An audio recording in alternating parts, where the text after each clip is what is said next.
Hi everyone, good evening. My name is Isabel Bolo. I'm a Global Voices Metcalf student and a resident here at the International House. On behalf of my fellow residents and staff, it's my pleasure to welcome you to the International House tonight for this special program. This evening's talk is sponsored by the International House Global Voices lecture series, the Seminary Co-op, the Social Enterprise Initiative at the Booth School for Business, and the Chicago Gate. Leif Wenar is here tonight to discuss his new book, Blood Oil.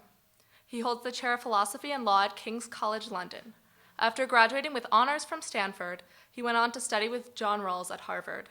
He wrote his thesis on Karl Marx's theory of history, taught on justice for Michael Sandel, and wrote his doctoral dissertation on property rights with Robert Nozick. I hope you will all return to the International House throughout this academic year to attend and discuss other Global Voices lectures and performances. Our Global Voices public programming advances cross-cultural understanding and opportunities for civic discourse on a community, national, and world affairs scale through music, dance, and performances, films, lectures, conferences, and roundtable discussion. You can find more information about this at the front table near the entrance. Please make sure to sign up for our mailing list in order to receive announcements about all of these exciting events. Now it's my pleasure to introduce tonight's very special speaker, Leif Wenar. Thanks so much, Isabel, and thanks to Mary Beth, too, and to the University International House. And thank you all so much for being here. It's really a pleasure. I'm grateful to you for taking this time out. When I was growing up, I had a choice between University of Chicago and some school in California. And Chicago was where my mother got her doctorate. And I'm not kidding you, it was the sunshine on the palm trees and the catalog on a gray March day in Columbus, Ohio, that convinced me to go to California instead of Chicago. And I always wonder what might have been. I admire Chicago so much, the purest, most intellectual university that I know in the world. So you've heard that my training is in philosophy, and that just means that I look at the big picture. And if you're here, you're probably philosophers in that sense too. So let me try to take about half hour to tell you what I've learned in the last 10 years about the big picture of oil in our world. And let me start with one of our fellow philosophers, no doubt very popular here, University of Chicago, former Vice President Dick Cheney, who, in one of his more reflective moments, said, "The problem is the good Lord did not always put oil in democratic countries." Well, that's probably the funniest thing he ever said. But let's think about that. What if God had put oil only in democratic countries? What would our history look like? What would have been in our world for the past 40 years if oil was only in democracies? Well, right now, there'd be no ISIS with their beheadings and their atrocities. There'd be no Assad dropping barrel bombs on his own people. There'd be no Syrian refugee crisis. Going a little farther back, there'd be no Putin invading Ukraine. There would have been no Al-Qaeda, no 9/11.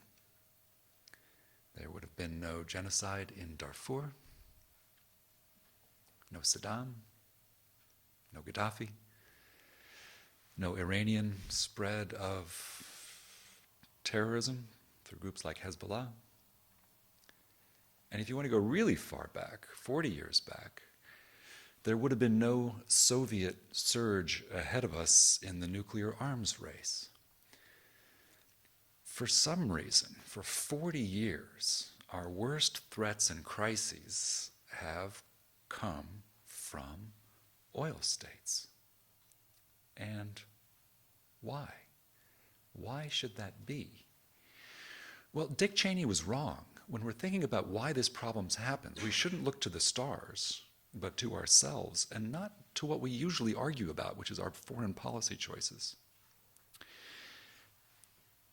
The truth is deeper, and as usual, you have to follow the money. All of those missiles and armies and propaganda and bombs, those are expensive. How did the guys get the money to cause all that trouble? Well, of course, ultimately, the money comes from us. It comes from us consumers when we pay for oil at the pump. And not just at the pump. We send our money to violent and oppressive men overseas whenever we buy anything that's made with oil, anything plastic, or anything that's transported by oil. So that's basically everything we buy. And that means whenever we go to fill up at the pump, we may be sending money to men who think of us as enemies. And whenever we check out in a store or online, we may be financing the spread of ideologies that are hostile to our way of life.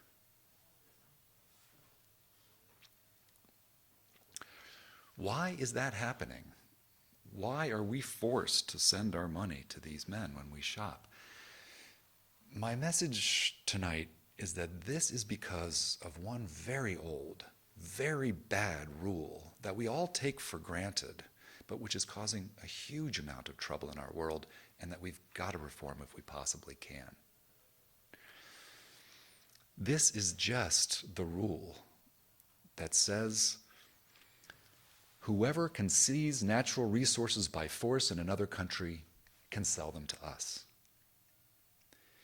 This is our law that says, in simplest terms, might makes right. So, when Saddam Hussein and his Ba'ath Party took over Iraq in a violent coup, we started buying Iraq's oil from him. And then later, when ISIS took over those wells, the world started buying Iraq's oil from them. Might makes right. That's the rule that puts us into business with these violent and aggressive actors overseas. Now, that's an old rule, and we do take it completely for granted. The world has always worked that way. But if you think about it, that rule makes no sense. I mean, if an armed gang takes over a gas station down the street, our law doesn't give the bystanders the legal right to buy the gas from the gang, right? That would cause chaos. But when Gaddafi took over Libya in a coup, we started buying Libya's oil from Gaddafi. And when the rebels in the Arab Spring started taking over those same wells, we bought the oil from the rebels. Might makes right. That rule makes no sense. And since we're in Chicago, let me say it makes no sense from a very basic market perspective, even an ordinary one. In our world, violence should violate property rights, right? Someone steals your stuff. But for the natural resources of other countries, violence vests property rights. It creates property rights. Violates the most basic rules of the market. And because it does, it incentivizes more violations and empowers those who are violating.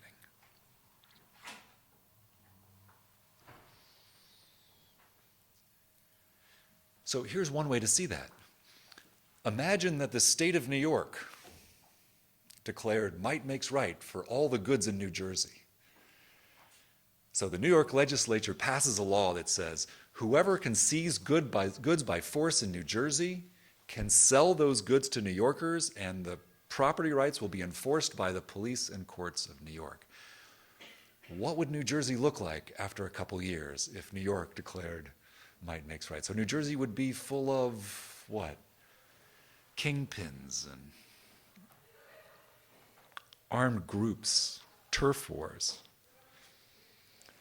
Just the kind of things we actually do see in resource-rich countries, because we say, whoever can seize the stuff by force can sell it to us. Natural resources are huge concentrations of value. It's like there's giant reservoirs of money buried all over the world. And since we say might makes right, what we're saying is whoever can control the holes in the ground by force will get all of that money with which they can do what they want.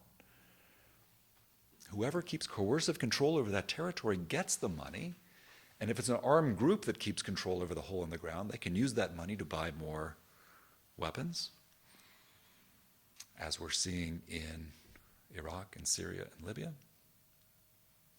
And if it's an authoritarian regime that controls the whole country, including the oil, then the regime can use that money to buy the muscle and the loyalty it needs to stay in power.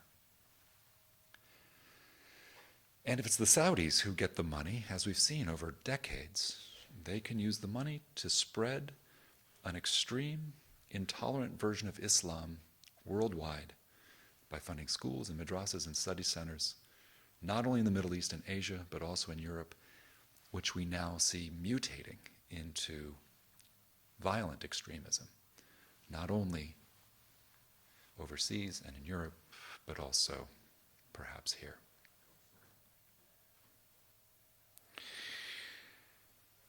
So, we're in a bad place. Very heavily entrenched rule is putting us into business with violent and coercive men overseas. It's forcing us to send our money to causes we deplore when we shop, and the violence and oppression inevitably spills back onto us, whether we want to get involved or not. That rule has caused our biggest crises and threats for the past 40 years. And I'm sorry to say that it looks like it's going to get worse.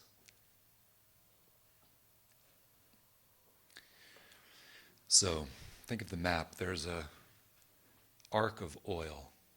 The world's big arc of oil starts in Russia, goes down through the Middle East, into North and then West Africa. That's where most of the oil is in the world. And you can see from your own experience in the past 10 years, that arc of oil is getting more and more unstable. The Green Revolution in Iran, Arab Spring. Now we see hot conflicts in Iraq and Syria and Libya and Yemen, and we see the Cold War heating up between the Saudis and the Iranians as these two oil-fueled theocracies fire up religious divisions. That arc of oil has been unstable, and that's just the area where there's a young population that now has better communications, better information, better weapons, and that's just the arc that, because of climate change, is going to get hotter and thirstier, as well as more crowded. So that arc is likely to get unstable unless we can find something to do about business as usual.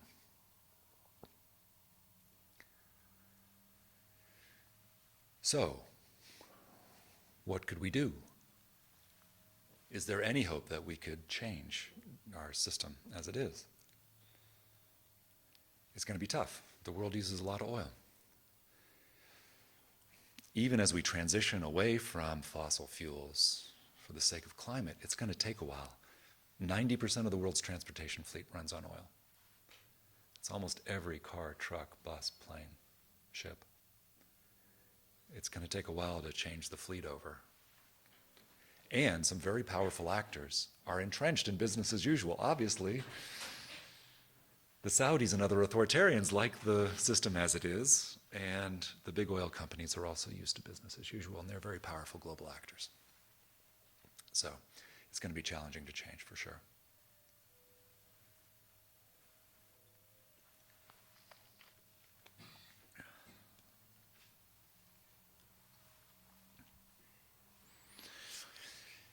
If there's any hope for change, it comes from two big picture facts about our history and where we are now that might encourage us that change is possible. And the first big picture fact, which actually I draw a lot of encouragement from, is that the world has overcome this bad old rule of might makes right many times before in other areas. So think about history.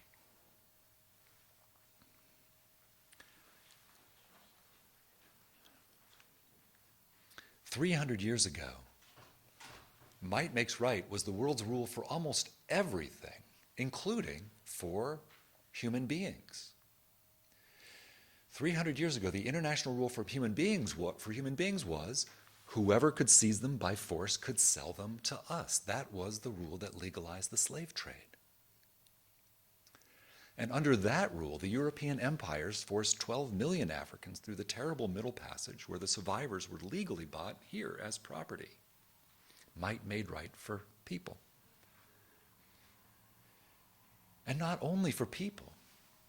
Almost everything used to work by that rule. So think about it. Back then, if one country could capture the land of another country, it got the legal right to rule that land. Yeah, think of the history of Poland. Right? If one country could dominate the people of another country by force, it got the internationally recognized legal right to rule those people. That's what colonialism was. Might made right. And even within a country, back then, whoever had the most power had almost unlimited rights to do anything they wanted to the people. So, a sovereign could install a racist apartheid government, or engage in ethnic cleansing, or even genocide.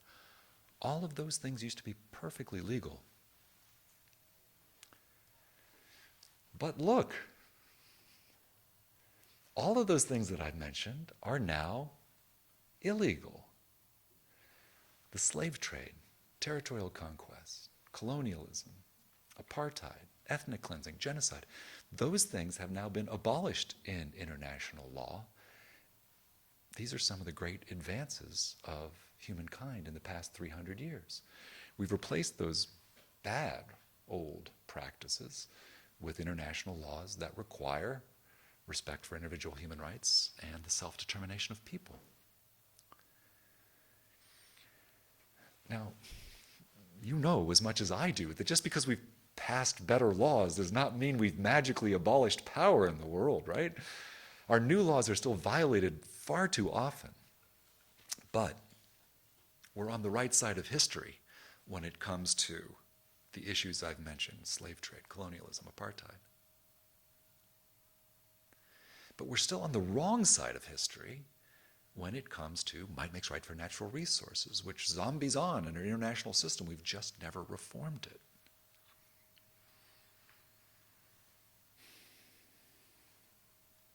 Power still does what it does, but the great advances of the past 300 years have been turning what used to be respectable practices of violence, like the slave trade and apartheid, into widely reviled crimes.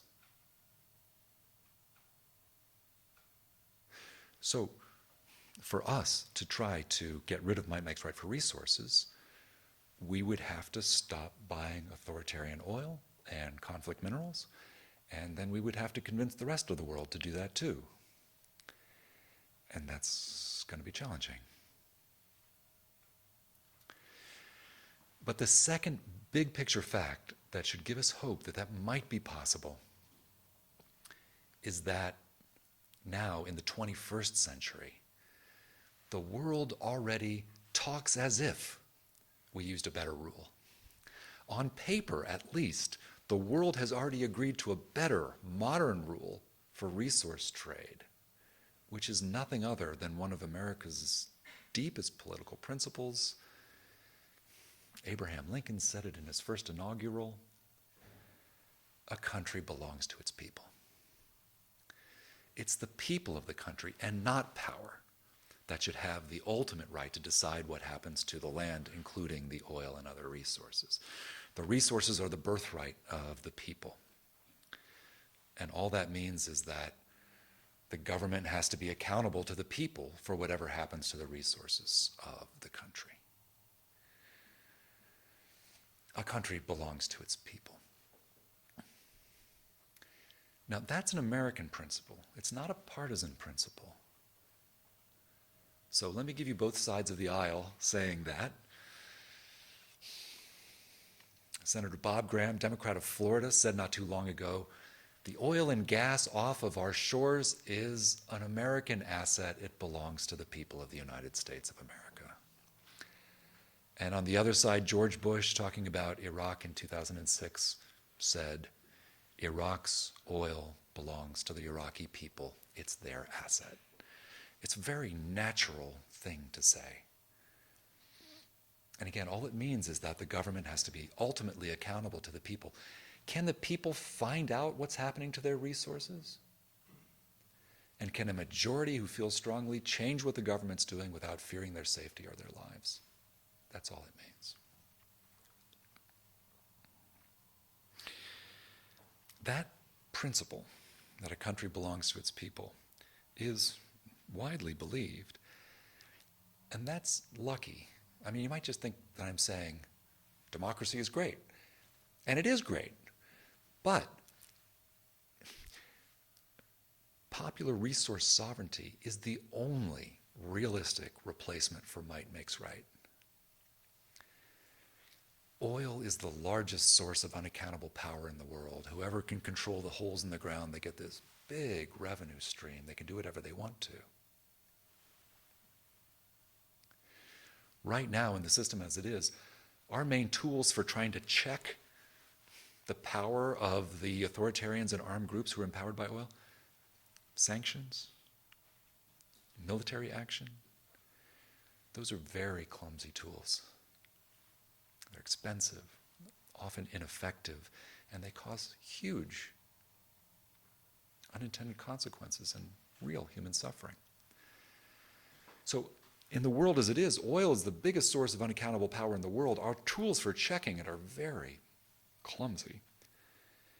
The only consistent source of accountability over resources must be an empowered citizenry in the country who lives there on the ground.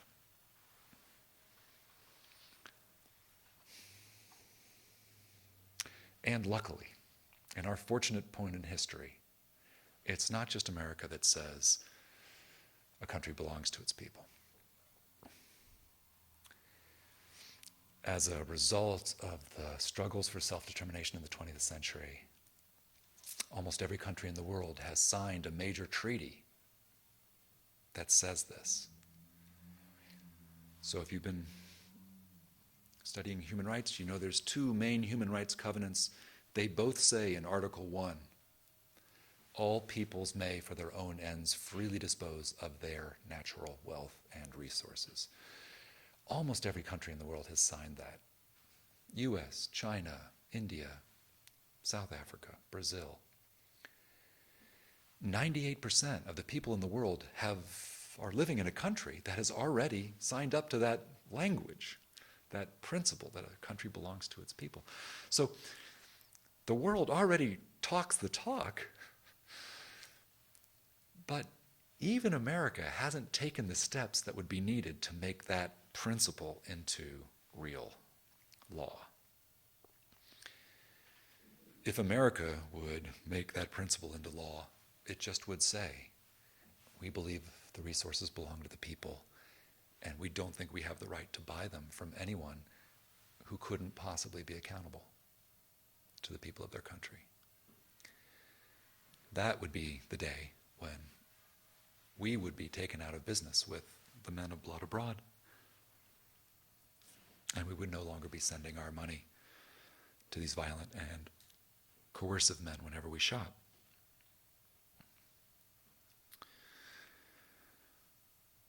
Well, could we do it? I mean, I'm doing a little mind reading right now, and a generous interpretation of what you're thinking is, could we do that? Now, here's the plan. See what you think. The plan is to start in America to change our own laws enforced on our own people and our own soil, and just say, we won't buy resources from anyone who's not accountable to their people. This would be a totally peaceful reform. Our soldiers can stay home this time. The U.S. would just say, because we believe in this principle, who rules in Saudi Arabia is none of our business. But right now, that regime qualifies for none of our business.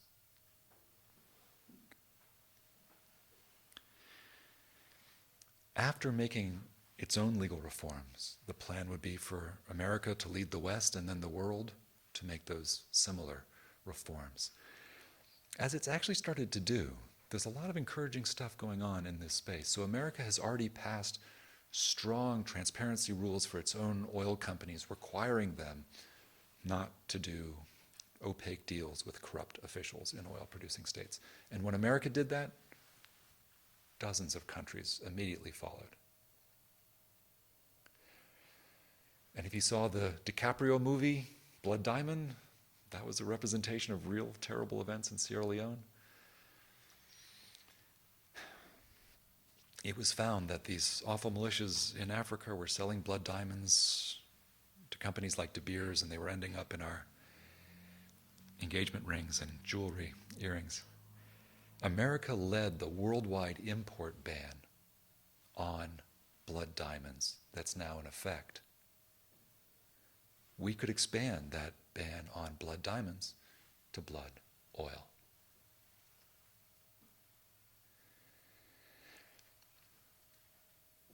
And actually the window of opportunity might be opening to do this. So we don't need authoritarian oil now. The West has enough oil as it is. The energy problem is not the problem. And because of the astounding low price of oil, which we're now seeing, the actors that would naturally resist these reforms are weaker. So the authoritarians, even the Saudis, are having a tough time maintaining their systems now that the oil price is so low. And of course, the big oil is also feeling a very big pinch and would have a harder time resisting it.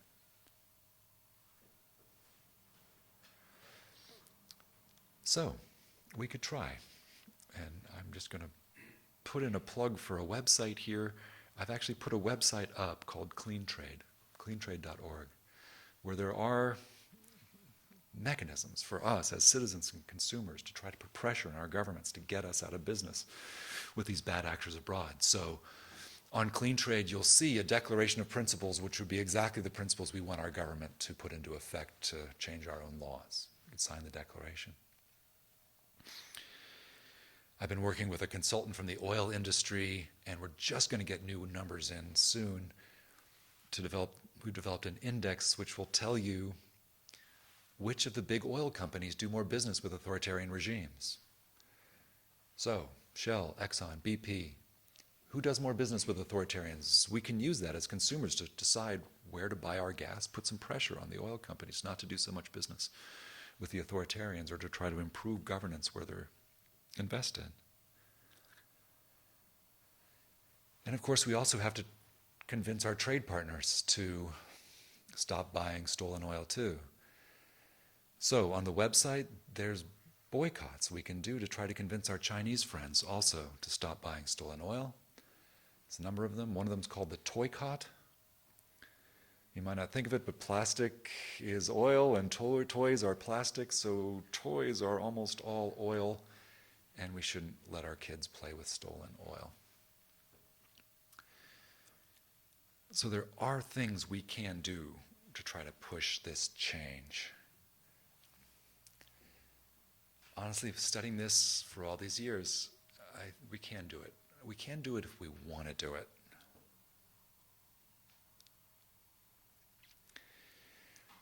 And I'll tell you, actually in the past 2 or 3 years, I've gotten a much more urgent sense that not only can we do this, but we should really look hard at doing this. Because if we keep going with business as usual, it might be real trouble. That arc of oil, which is getting more and more unstable, is going to cause the world more and more trouble. So the next Middle Eastern or North African refugee crisis might put serious pressure on the politics of Europe. And if we do nothing, business as usual, what's ISIS 2.0 going to look like? 5 years from now, what are they going to do? Fly explosive drones through the windows of Congress? Engage in Paris-style attacks, Millennium Park, Bulls game? We don't know how to stop Paris-style attacks. They're so easy.